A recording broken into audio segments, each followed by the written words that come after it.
Friends, welcome to Shekhar media. Friends, ముఖ్యమంత్రిగా చంద్రబాబు మొదటి సంతకం ఆ ఫైల్ పైన అంటే ఒక లేటెస్ట్ అప్డేట్ వచ్చింది ఫ్రెండ్స్. ఒకసారి మనం దాని గురించి వీడియోలో తెలుసుకుందాం.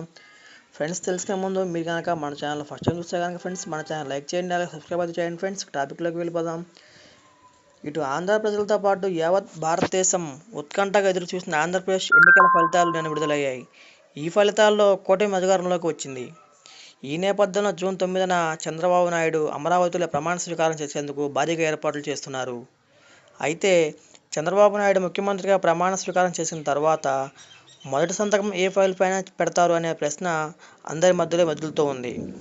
అయితే ప్రజాకాలంలో భాగంగా పలు జిల్లాల్లో పర్యటించిన చంద్రబాబు నాయుడు అక్కడ ఏర్పాటు చేసిన బహిరంగ సభల్లో ప్రస్తావిస్తూ జగ్గంపేటలో ఓ ఆడబిడ్డ తనకు పెన్నిచ్చిందని, టీడీపీ అధికారంలోకి వచ్చిన తర్వాత ఆ పెన్తో డిఎస్సిపై మొదటి సంతకం చేయాలని ఆమె తాన్ని కోరిందని తెలిపారు.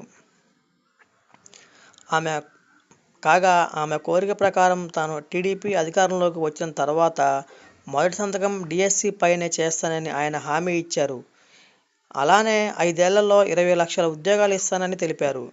ప్రస్తుతం కూటమి భారీ విజయంతో అధికారంలోకి వచ్చింది. దీంతో చంద్రబాబు నాయుడు ముఖ్యమంత్రిగా ప్రమాణ స్వీకారం చేసిన తర్వాత గతంలో ఆయన ఇచ్చిన హామీ ప్రకారం మొదటి సంతకం ఈ డిఎస్సి ఫైల్ పైన పెడతారని అందరూ భావిస్తున్నారు. ఫ్రెండ్స్, మేము అందించే ఇలాంటి లేటెస్ట్ న్యూస్ అప్డేట్స్ కోసం మన ఛానల్ లైక్ చేయండి ఫ్రెండ్స్, అలాగే సబ్స్క్రైబ్ చేయండి.